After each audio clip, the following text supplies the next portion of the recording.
Today is episode 49 with Dr. B. Welcome to the Harness Your ADHD Power podcast. If you're looking for a fresh perspective and actionable steps on hot topics from focus to follow through to self-management and more, you are in the right place. Welcome your host, innovative educator, coach, and psychotherapist, Dr. B. Hey, DDers. I am so glad that you could join me for today's podcast episode. You know, in the last episode, I talked about how we are feeling-driven people, and that if we don't feel like it, we don't do it, just plain and simple. Some might interpret this as immature and say that, well, you have to do things that you don't feel like doing when you're a mature adult. I don't disagree. However, I have a little different take on this. Of course we have to do things that we don't feel like doing, meaning would rather not do. That's a part of maturity. However, the part of this that's important to distinguish is the feel like it part. There's a feeling that goes with what we do. I might get the yard work done because I feel like doing it. So what is that feeling that I experience that allows me to get it done? Well, it depends.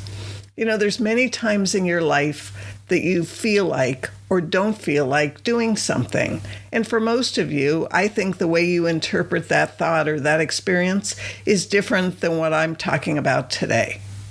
As I talked about briefly in the last episode, I became aware of the need to feel like it in a very different way and then started working on feeling like it so that I could actually be activated and get things done that I had trouble getting done before. I learned that when I feel a certain way or have a certain feeling, that I'm inclined to do things that I wouldn't otherwise do. So knowing that, I also realized that I can't leave this to chance in the hopes that I'm going to feel like it when I need to feel like it. I began to understand that I can take steps to ensure that I feel like it, which is a very, very powerful position to be in. You know, I want to take a moment and introduce you to 4 concepts that you may or may not be familiar with.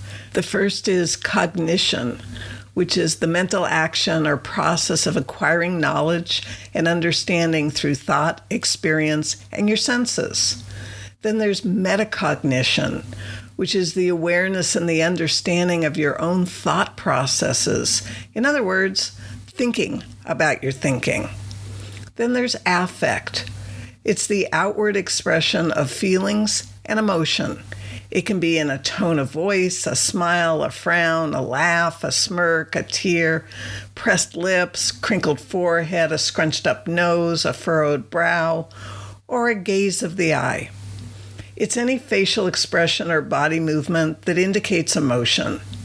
And then lastly, there's meta-affect, which is the awareness and understanding of your own emotions and your own feelings. In other words, thinking about your feelings as well as feeling how you feel about your feelings. With metacognition, which is the ability to monitor your own thinking and learning, it can lead you to greater learning success across many areas of your life. When you engage with metacognition, you actively think about which cognitive strategies can help you achieve learning the best, how you should apply those strategies, how you can review your progress, and whether you need to adjust your thinking or not.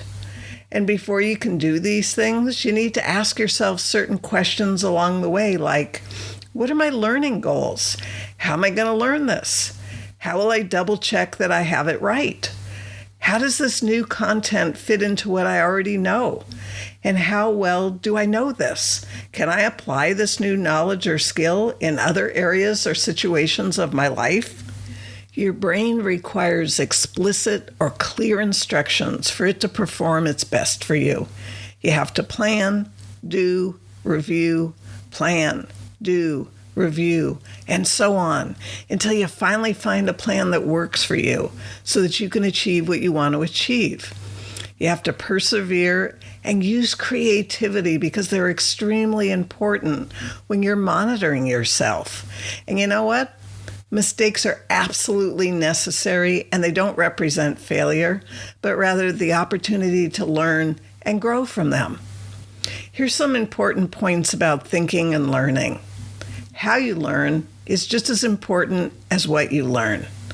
You need to set your goal, which is the direction that you want to go in, and plan strategies to move in that direction, as well as monitor your progress toward your goal. And remember to think out loud and use context to understand the meaning of things, because a change of context can change the meaning of things.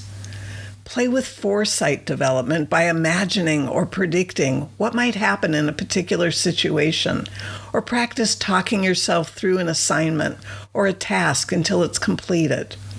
You can also use hindsight to reflect on your successes or your failed attempts. How did you accomplish your successful outcome? How did you achieve your failed outcome? And then learn from these things. Expand what you're learning about yourself and your thinking to other situations, such as monitoring and managing your stress in one situation, because it might come in handy for another situation. Some points about becoming more metacognitive. First, understand that metacognition is you thinking about your thinking, plain and simple, so you can improve your thinking and how you learn, and that you are the meaning maker in your life, and you have the opportunity to make the best meanings out of experiences for you. You're also the driver of your destiny, since you're the one who's taking you where you want to go. You need to learn when to put on the brakes, to slow down and really understand something, and even ask questions, and when to excel and keep moving forward with what it is that you can do as you advance toward your goal. Talking yourself through problems or processes is part of metacognition. You could record yourself as you talk aloud and then play it back and listen to your thinking and your process and learn from it what it is that you might need to change. It's a way to hear yourself out loud rather than assume that you know what you were thinking. It's important to take the mindset of practicing and enjoy the process of learning and advancing in your life and your skills. You need to do a lot of practicing so that you can perfect your skills. You don't just learn the skill one time cognitively and then it's perfect. Learning doesn't happen like that. It requires practice. Practice, practice, practice. And thinking about your thinking creates perspective, and it allows you to move from the stuck place of I can't to the proactive space of how can I? Let's transition to meta-affect now. With meta-affect, which is the ability to monitor your own feelings and emotions, it can lead you to greater self-management or self-regulation success across many, many areas of your life. When you engage with meta-affect, you actively think about and feel into which feelings can help you to get moving. You also feel into how you should use those feelings to get you in the mood to get going. Also, how you can review your progress with your feelings and whether you need to adjust your feelings to access some different feelings because the one that you're using just isn't working for you. And before you can do these things, you need to ask yourself certain questions along the way, such as, what is my feeling goal? What do I expect that feeling to do for me? How am I going to access that feeling? How am I going to double check that I have the right feeling? What do I know about my feelings and how they activate or motivate me? Can I learn how to apply my feelings to many different situations in my life by choice, rather than living by default feelings? Your brain and your emotions require explicit or clear instructions in order to access the exact feelings that you need for your situations. You have to choose, experience, review, choose again, experience, review, and so on, until you finally find the feelings that work best for you, for what you want to achieve. Again, you need to persevere and use your creativity because they're extremely important when you're monitoring your feelings and your experiences. And again, mistakes are absolutely necessary, and they don't represent failure, but rather the opportunity to learn and grow and make better choices the next time. Here's some important points about feelings and learning. How you learn about your feelings is just as important as what you learn. So be kind with yourself. Set your goal, which is the direction that you want to go and what you want to feel like to get yourself moving and monitor your progress towards your goal. Remember to step fully into the feeling. Immerse yourself in the feeling to understand if it's the best feeling for the situation or not. And notice how a change of context can change the experience that you have with that feeling. Play with Foresight Development by imagining or predicting what you might feel if you access a certain feeling, or you talk yourself through feeling that feeling, and notice how you feel. Use hindsight to reflect on your successes or your failed attempts. How did you accomplish the successful access of your feelings? How did you select the best feeling for the situation? How did you manage to choose the wrong feeling for the situation? Expand on what you're learning about yourself and your feelings to other situations, such as how monitoring and managing your stress in one situation might come in handy in another situation in your life. And here's some points about becoming more meta-affective. First, understand that meta-affect is you thinking about and feeling about your feelings so that you can improve your affect or your feeling life and consciously choose the feelings that are going to help you feel like doing things when you want to do them. Remember that you are the meaning maker of your feelings as well as your thoughts. Be sure to make meanings of your feelings that support you. And again, you're also the driver of your destiny, since you're the one who's taking you where it is that you want to go, whether this is with your thinking or your feelings or both. You need to learn when to put on the brakes, slowing down your feelings so that you can really understand them, and even ask yourself questions. And when you need to excel and speed up and keep yourself moving forward with the right feelings that are driving you so that you can advance further towards your goal. And talking through your feelings is also part of meta-affect. You can record yourself as you talk aloud about your feelings, how you feel with them and about them, and then play it back and listen to what you felt, so you can learn from that information and change whatever might need to be changed. And as with metacognition, it's important to take the mindset of practicing and practicing and practicing. You need to enjoy the process of learning and advancing in your life and your skills. You need to do a lot of practicing so you can perfect your skills. You don't just learn the skill one time with your feelings and then it's perfect. Learning just doesn't happen like that. Thinking and having feelings about your feelings creates perspective, and it allows you to move from that stuck space of, I can't, to the proactive space of, how can I? Today's episode is all about understanding that you are a feeling-driven person, and you need to build up a library of feelings to help you feel like doing what you need to do when you need to do it. You'll need different feelings for different tasks to get the job done and to enjoy the process. How much time do we have? Not much. So let's get to it. This podcast is sponsored by Pure Potential with Dr. B. You can head over to drbarbaracohen.com and find the podcast show notes, grade free content from Dr. B, plus programs and services. That's drbarbaracohen.com. Now back to being an adult with ADHD and executive function deficits in today's world, and our focus on the need to feel it to do it. I want to say one more thing about going meta before I move on. That is, instead of thinking that other people, places, and things have power over you and saying things like, organizing my desk makes me anxious, ask yourself, what is it about organizing your desk that makes you feel anxiety? And what can you do to change that? Another example could be you saying, socializing makes me anxious. And instead, ask yourself, what is it about socializing that makes you anxious? And what can you do to change that? It's not the thing or the situation that makes you feel anxious. It's what you're thinking and the meaning that you're giving to those situations that's making you anxious. When you learn that you have the power to change what's making you anxious, that is an amazing win. So I have a story to share with you. Let me introduce you to Stan. He never felt like doing anything in his life, even as a kid, and has always required ultimatums and a strong push from other people before he could get moving on anything.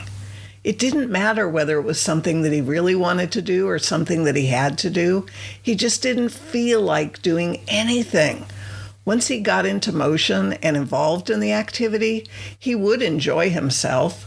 However, by the next day, when there were more things to do or enjoy, he again wouldn't feel like doing anything.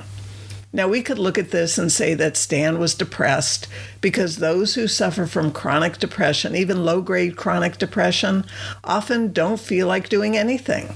However, this was not Stan's situation or reason. He literally didn't feel whatever feeling he expected to feel that would motivate him or activate him to get going and do whatever it was that he wanted to do or he needed to do. He had feelings, but not the feelings that he expected to have or that he needed to have that would get him going or cue him to get going so that he didn't get going. That's just how it was. This was very confusing to Stan, as well as to his family when he was a kid and to his friends as he got older. It was also confusing and a definite problem for Stan at his place of work. He worked independently and was also part of a team at his company. As part of the team, he was able to get himself moving and get things done because he piggybacked off of the energy and the connections with his coworkers and his team members. However, when it came to getting his work done independently, this is where the problems were. He knew what tasks he needed to do, and he had the skills to do those tasks. However, he never got the feeling he was looking for that caused him to feel like doing the tasks. And so he didn't do them until someone told him that he had to get it done right away or there would be problems for him. That feeling got him moving. However, that was not a good feeling and certainly not the feeling that he was looking for to get going on his own. Some background information for you. We have all had many different feelings over the course of our respective lifetimes. And one of the amazing abilities that we have is to associate back into a feeling almost immediately by some cue or trigger that allows us access to that feeling. Oftentimes, many of us get cued or triggered into a negative feeling because of unresolved issues that are connected with that feeling. Or we get cued or triggered into a positive feeling because we hear a song that takes us back in time to when and where we first or last heard that song. These are ways that are out of our control, so to speak, that we get to another feeling. However, what I'm talking about is intentionally or purposefully queuing up or accessing a feeling that we want to have at the time that we want to have it, because it's going to be useful to us to get going on something because we feel like it. Do you know what you need to feel like in order to do something you either need to or want to do? Does the feeling you need to feel vary according to what the task or the situation is? And have you ever tried to access a feeling that you wanted or needed at the time that you needed it or wanted it? And were you successful? Do you recall how you did that? Here's some action steps that you can take to start learning how to access feelings and build up your emotional library of feelings for when you'll want or need them in the future. Think about some strong feelings that you've experienced in your life that move you into action and make a list of them. Are they positive or negative? Note that as well. Take those strong positive feelings that you listed and practice seeing which ones you can most easily and quickly access. To access them, you might need to remember the feeling, remember the situation in which you had the feeling, remember what you loved about having that feeling, or things like that. Perhaps you even have your own method for re-accessing your feelings.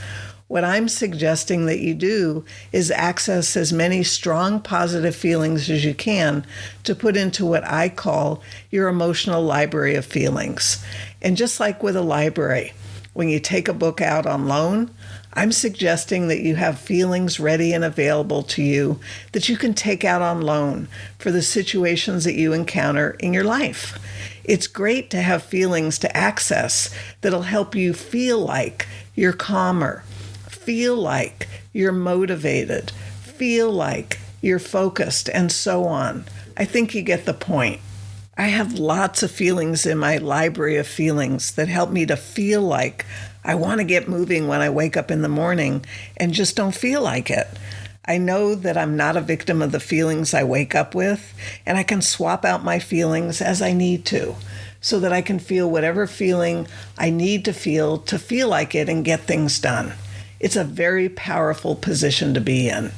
And please, remember that I wasn't born knowing all of this information or the executive function skills that I've learned over the years to move myself from stuck to unstoppable, and neither were you. However, so long as you're teachable and you're willing to be a student of your own life, you can learn the skills that you need to learn, just like I did. I also want you to remember that you are not what you do or don't do, that you are more than that we are not defective or less than as people, as human beings. We're just wired differently. And the difference doesn't have to be a limitation once you know what you need for your own success. Even if you've never accessed feelings on your own, or you don't fully understand what I've shared here today, that doesn't take away from the fact that you are still not a broken or defective person. It just means that you have things that you can learn if you choose to, just like I did. It wouldn't be a complete episode if I didn't ask you about your wins and encourage you to acknowledge them and celebrate them. So that's what we're going to do right now. I generally ask you about just one thing that's gone right or is right with you, and I'd like to encourage you to look for more than just one win right now. The more I pay attention to the concept of wins, the more wins of my own I become aware of. I also experience a lot of gratitude when I celebrate my wins. Do you? I hope so. Unless this is your first time listening to my show, you've heard lots and lots of examples of what I consider wins, and I'd like you to take a moment and think about all the things that have gone right for you or with you today. If you're breathing on your own today, it's a win. If you have at least one person or living being in your life that you consider a friend, that's a win. If you have your health, that's a win. If you have choices that you're allowed to make, that's a win. If you have strengths and abilities you recognize as such, that's a win. If you're a good friend to those who call you friend, that's certainly a win. You get the picture. There's a lot to be grateful for every day, and to me, these are wins. So whatever you choose to reflect on right now is up to you. And I'd love it if you take a moment right now and think about some of the things that you're grateful for that are wins for you. That's right. I know it doesn't take away from all the challenges that you also have in your life right now. I get that. I do. However, with a shift in your focus and your attitude, so many more good things can happen. Whatever really challenging circumstances exist in your life right now doesn't take away from the fact that you have things to be grateful for and wins to celebrate. You are a precious child of the universe and are called a human being, not a human doing, for good reason. You don't have to earn your value. You were born with it. Your value comes from who you are, not what you do. Got it? I hope so, because it can make a world of difference. A favorite quote of mine, an anonymous quote says, "Life isn't about waiting for the storm to pass. It's about learning to dance in the rain." To me, this is quite fitting for today's topic about not waiting to feel like it, but borrowing the feeling you need to feel so you can feel like it. So the question I have for you at this point of our journey together is, will you take the time to build your emotional library of feelings and then learn to access the feeling you need when you need it so that you can feel like doing whatever you need or want to do? I hope so. It is so worth it. That's about it for today's episode on learning to feel like it so you can go into action. I hope you were able to relate to and benefit from Stan's story as well as the other information I've shared with you today. It means a lot to me to know that your life is getting a little bit better every time we get together. Listening to each episode is a small action and one way that your life can get a little bit better. And the more actions you take, the better your life can become. Remember, for things to change and get better for you, you have to change, which means you have to take action steps that are going to lead you in the direction of your goals. It also means checking out the episode links so you can benefit from all the resources I continue to create for you, in addition to this podcast show. That is, if that's of interest to you. Remember, there's a PDF transcript of this episode in the resources, and I'd love to see your name on the wait list for the Adventures in Achievement program so I can reach out to you and help you get your needs met. If you like what I'm doing here on the show, please leave a review on Apple Podcasts and share this with your community with the social media buttons from wherever you're listening. Ratings and reviews are extremely helpful and greatly appreciated. That will help other people to find this show who need this information, and it helps me in my mission to make sure that all adults with focus, follow-through, self-management, and executive function challenges have resources to help them live a happier, more productive, and wildly successful life, if that's what you or they are looking for. Whatever you're willing to take action on today is going to ripple out into the world and make a difference. We are not alone in this life of ours. We are all interconnected in such unique and mysterious ways. Perhaps you'll join me in the community group that I created on Facebook, the Harness Your ADHD Power community, for listeners of this show. And if you don't want to have to remember to look for new episodes, just subscribe and the newest episode will be in your feed by 1 a.m. Pacific time on Mondays and Thursdays. Thanks for listening. Until the next time, bye for now. Thanks for your undivided attention. If you're hungry to make positive changes in your life, head over to drbarbaracohen.com and see how Dr. B can help you today. Whether you love making changes with one-to-one attention and community support, or on your own with self-study, or could benefit from coaching or psychotherapy, you'll find all the information right there at drbarbaracohen.com.